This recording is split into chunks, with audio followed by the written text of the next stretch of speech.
Hi, everybody. Thanks so much for joining us. And like Ben, I'll be using the word hybrid and research probably a fair bit in the next half an hour or so. It's an absolute pleasure to be part of the Thinka team and this community. And I'm delighted to be sharing our findings with you all this evening from our recent qualitative research project. Just to get started, we were inspired to conduct the research to gain insights into the real life experiences for leaders in this ever-evolving world of hybrid working. And specifically, the purpose of the research was to understand three key areas. And that's what we'll be sharing with you this evening. Firstly, we were really interested in understanding the impact that hybrid working is having on leaders and teams, and also to gain a deeper understanding into the challenges and pain points that leaders are experiencing. And finally, to really get an insight into the strategies and tools for supporting them in this hybrid workplace environment. But before we dive into the details of the findings, I wanted to tell you a little bit more about our research participants. So our participant group, and as I said earlier, I'm really grateful for their time and thank them for their honesty and their vulnerability, because it really enabled us to get some rich insights into their experiences. All of our participants were early stage leaders. So that's individuals in their role from 6 months up to 5 years. And they all contributed they all participated in a 1-hour interview to contribute to the research findings. They were selected from a range of industries across Australia, including both metropolitan cities and regional towns and centres, and were a really diverse cohort representing a range of characteristics and experiences relating to age, gender, race, ethnicity, education and family arrangements as well. And they were all from organisations that have either successfully implemented a hybrid workplace model and have a policy established, or are transitioning into a hybrid working model as well. And as I said, we're really super grateful for their contribution, and I'll be sharing some of their stories and key insights on the way through as well.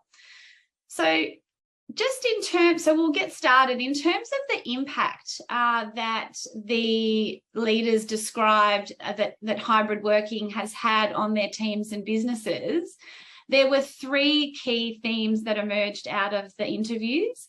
The first one being that, as we all probably can relate, the world of work has gone through 2 revolutions in the space of now 24 months.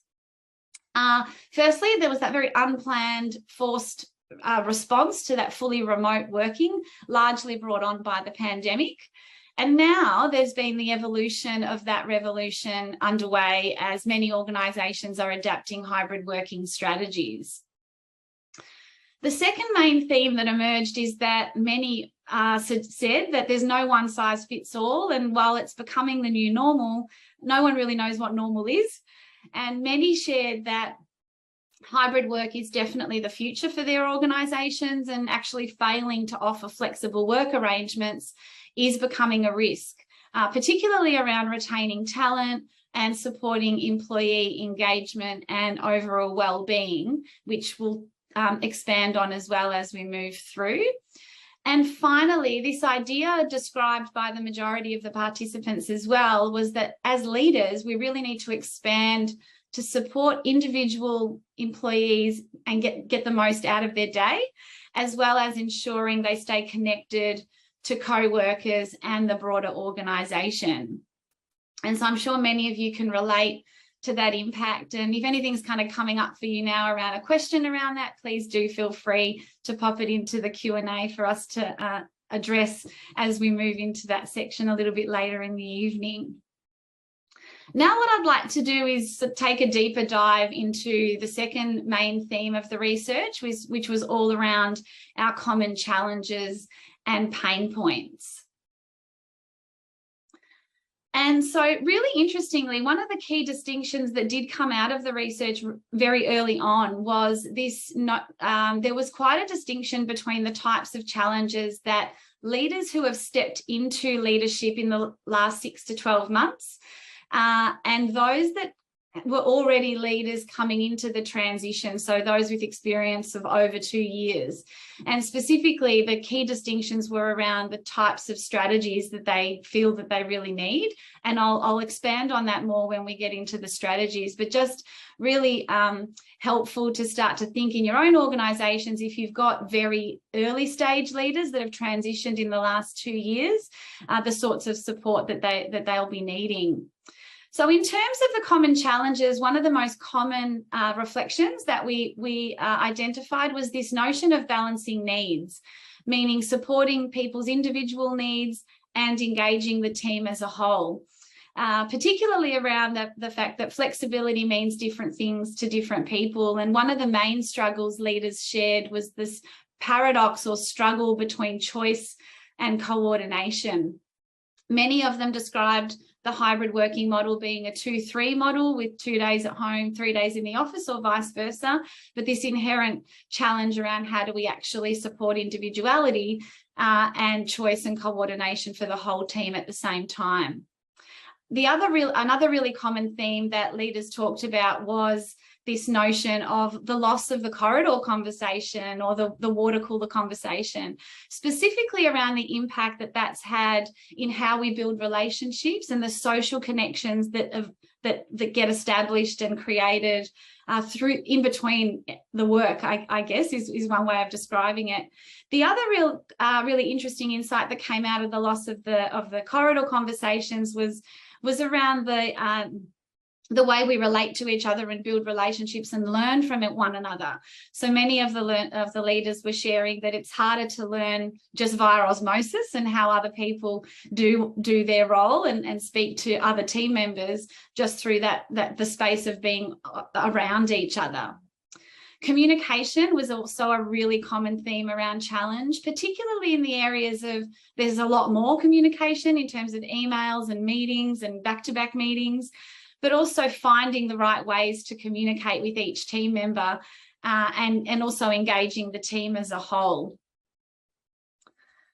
So also just to sort of elaborate on a couple of more of these other points around challenge, productivity was something that came up quite a lot, and specifically around how to build effective accountability into conversations and processes. And so this fear of not micromanaging and ensuring that team members are given the autonomy to do the work that they want to be doing well, and then also engaging the team as a whole and ensuring that we're making the progress of that work visible was something that was challenging for a lot of people. And equally collaboration, so knowing how best to collaborate, when to collaborate, and then how do we do it to ensure that we're listening to all the voices in the room and also acknowledging team members that might be dialed in to a particular meeting or session. And finally, just wanted to highlight 2 other really common challenges that came up around tech and digital enablement. And that was really around having everyone set up for success, but also empowering and enabling team members to use all the tools available in the best possible way. And I'm really excited. We've got Anthea and Kev who will be joining us later in the panel, and they'll be touching on a number of the different ways that we can address some of these challenges, and we'll get to that in a little while as well. And finally, this notion of building relevant skills. A lot of the participants were sharing how they're really keen to upskill in areas of leadership, but finding specific topics that is really relevant to their role. And commonly, empathy skills, conflict management, and performance management came up quite significantly in terms of the common skills that they were wanting to learn more about. So what we'll do now is we'll actually move into we'll spend the rest of the session on practical strategies and specifically how you can continue to build your confidence with leading in a hybrid working environment. Thanks, Ellie. So as I said earlier, and as we know, there is no one size fits all. However, this framework, this hybrid world leadership framework that we've developed here for you really does represent the collective themes emerging for leading effectively in a hybrid environment. Specifically because many participants shared that you can't just focus on the work anymore. You really do need to be able to support individuals holistically and engage the team as a whole. So in essence, as leaders, we really need to expand ourselves to hold this hybrid model together. And to do that, we need to be aware of, recognize and respond to the macro environment, the business needs, and these 4 key areas that represent the tangible and intangible, more specific needs of our team members, and kind of do that all at the same time. Now, these 4 key areas, specifically being their occupational needs, their social needs, physical needs, and emotional health and well-being. And I'll go into these in a lot more detail, but when we first look at the model, it can actually feel quite overwhelming. But an important distinction and I guess takeaway from this is to remember that as leaders, we're also all team members.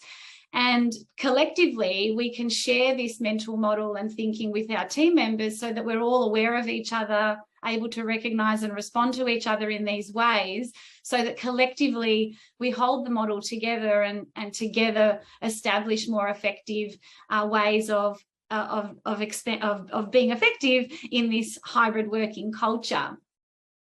As Brene Brown says, that leaders need to have that ability to move between the balcony and the dance floor and have that cognitive flexibility to do both and really respond in more detail to the team. So just before I go into each of the individual areas and give you some really specific and practical strategies to take away to support you with that, I just want to touch on a couple of the macro challenges and pressures that continues to be impacting businesses, specifically around talent shortages and workforce pressures that actually continues to put quite a lot of stress and pressure on the existing workforce. So again, as leaders, being mindful of that.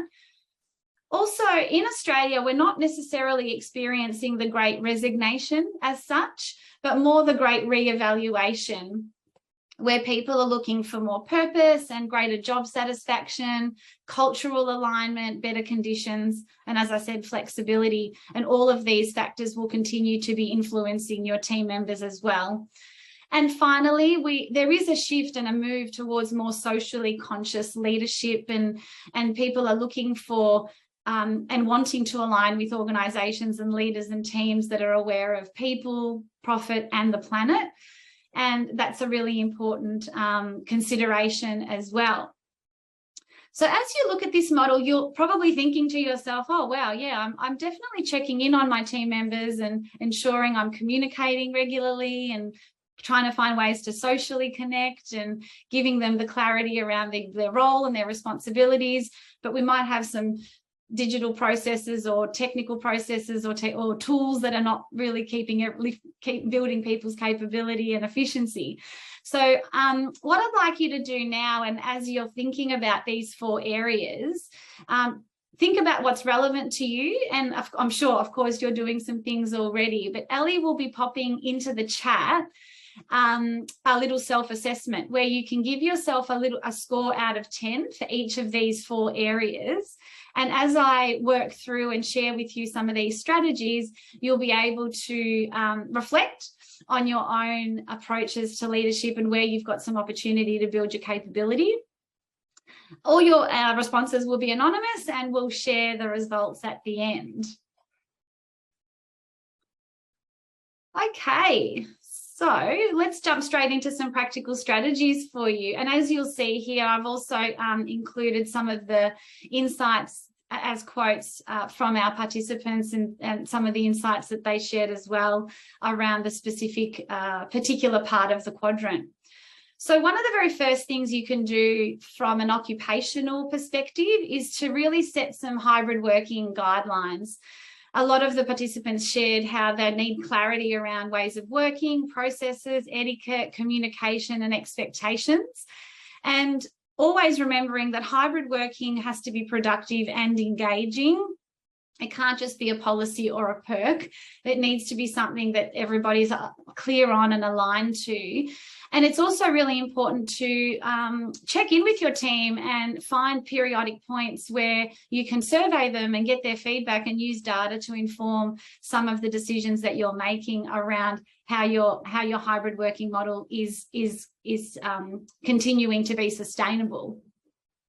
The second really important tip is around communication rhythms. And that specifically what that means is finding a rhythm that works for individuals and the team. Regular check-ins, one-on-ones, team lunches, coffee catch-ups, they're all an opportunity to build communication, but remembering importantly that different people need different things, and it's important that some might need more touch points than others. Your calendar is a really useful and powerful tool to enable meaningful communication, and many of them shared that they're using their calendars in this way, setting meeting times, blocks of activity, focus time, learning time, coffee catch-up availability time. It's a really useful way of communicating and finding ways of connection that's a common tool that's used across the business. Now, with healthy productivity, this is actually something I'm going to share a little story about for you as well from one of our participants specifically. But before I do that, healthy productivity is really that sweet spot between acknowledging somebody's individual autonomy around the working rhythms that they need to get the most out of the best out of their work and get the most out of their day, but equally engaging the team and building team productivity as a whole. And it also includes reviewing and reflecting on workload and priorities, processes and outcomes, and again, exploring ways that you can make that work process visible. Specifically, this is the story I wanted to share with you. So one of our participants works for a Japanese-based company, and he was sharing with me that a lot of their tools and words that they use are grounded in Japanese philosophy. Specifically, one tool is called asake, which means morning meeting. And another word that they use is meiruka, which means that you need to be able to understand and communicate a message in few words, because people don't like reading a lot. So to support their morning meetings and to support everyone to sort of speak the same language and understand the processes, they have a live document that's very simple, highlights progress, KPIs, what's on track, what's off track. And so collectively, the team knows what's expected and how that morning meeting is going to run. He also went on to share with me that they're really good at teamwork, and he sort of explained this story to me that whenever you've got a problem, you kind of imagine it like it's sitting in a bowl in your hand, and instead of handing that bowl over to another team member and then just kind of forgetting about it, the idea is that you link hands and you both hold the hands together to solve that problem, so that you're kind of feeling supported and connected in doing that. And so there's some really beautiful ways that you can build these sorts of healthy productivity habits, and thinking about your own teams and businesses. Are there ways that you can create words that anchor people in the model that you're wanting to build together?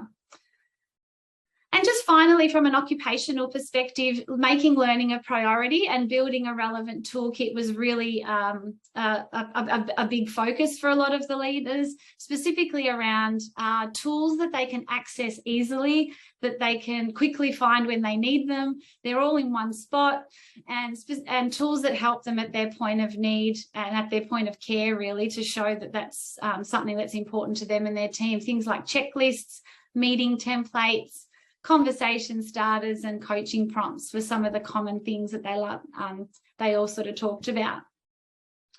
So what we'll do now is we'll move into the social needs and how you can support your team members' social needs.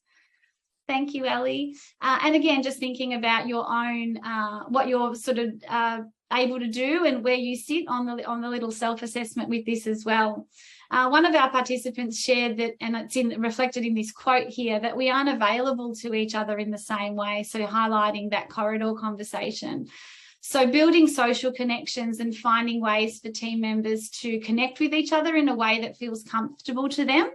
A lot of people talked about having a social calendar and social activities that people can participate in was a very common strategy that a lot of them were using. And being accessible and available to those coffee chats and those incidental catch-ups that the corridor conversations kind of represent, and finding a way to translate that into the virtual, more hybrid ways of working.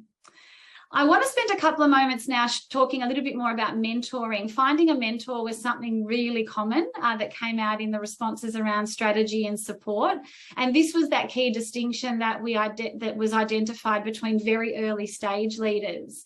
One particular participant shared with me, and I'll just quote what they said. He said, leadership is an art form and it's kind of used differently in different situations. So while case studies and handbooks and tools are very powerful and very useful, there's so much that can still be built through experience and community. So this was something that came up quite a lot.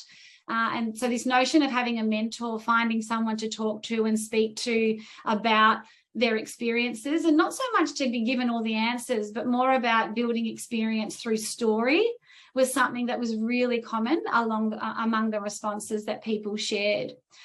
So thinking about ways that you could do that within your own organisations, creating a community of mentors, finding a place where leaders can connect, both within and outside of your organisations, to share ideas, challenges, and really understand how to workshop ideas as a group, came up quite a lot in terms of this notion of supporting each other in more of a collaborative way. And finally, providing recognition in a meaningful way as well, and we'll talk a little bit more about that in the panel, but really understanding genuine and finding genuine ways to celebrate goals and milestones and skills and the way your individual team members are actually really impacting the purpose of the business and achieving those broader business goals. Was really significant. There's a lot more individualization that happens in the hybrid working environment. Sometimes we don't spend as much time sort of speaking to one another. So there can be a sense of a disconnection from that overall purpose. So finding ways to reconnect people back to purpose was a very profound strategy as well. Okay, so now we'll move into the emotional well-being part of the quadrant. And it's important to just also remember at this point that emotional well-being by definition is about lots of things, and it includes mood and cognition, but also less tangible factors like that sense of purpose. And we'll spend a little bit more time with Arthur through the panel highlighting how to build psychological safety and create a trusting environment. But I just wanted to touch on in this point, knowing your people and really understanding and building your skills around empathy and having frequent conversations and stepping into that vulnerability for yourself. It is important to remember that as leaders, we're not expected to necessarily have all the skills and tools to fix everything or anything. It's more about empowering your team members and being available to respond and be aware of them. So finding one or two questions that can support you to do this is really, really important. The question, has anything changed for you recently? And staying in that space of curiosity and attentiveness and responsiveness can be really, really important. It was highlighted by a number of the participants that there's a big challenge with hybrid in that some people thrive and some people can get left behind, and some people can sometimes be at risk of not coping or feeling the stress and pressure in a different way. Their circumstances might be changing. So really just highlighting ways that you can remain aware of people's emotional well-being and having those conversations. From a health and well-being perspective, more broadly, there's been a 53% increase in the way we prioritise our health since pre the pandemic. And so finding some simple ways that you can remind team members to get outside, get some fresh air, some sunshine, having a walking meeting, and even just setting your desk up for success, making sure you've got water and some healthy snacks on the desk as well can actually help promote that sense of overall well-being. And Arthur, as I said, will elaborate on psychological safety and building and creating that sense of trust. But I just wanted to sort of anchor the point here in that really psychological safety is really supporting and encouraging excellence, but balancing that acceptance and that tolerance for trying new things and making mistakes and learning from each other and challenging one another, and really understanding the unique needs and strengths of each individual. So, and as I said, we'll get to speak to Arthur about this a lot more in the next session. And finally, with the physical needs that we will also expand on with Kev during our panel. This was a really significant one for a lot of leaders that were highlighting the importance of being outcomes focused. So not focusing on where somebody's located necessarily, but more thinking about their individual potential, what they're contributing, how they're achieving goals and achieving the team outcomes, and really giving people place and technology, that collective recognition, and ensuring that you're proactive in that way. Also really important to check on everyone's technology and ensure that they've got the technology for the job that they need to be doing, and that they've got the tools that they need to be doing their job well.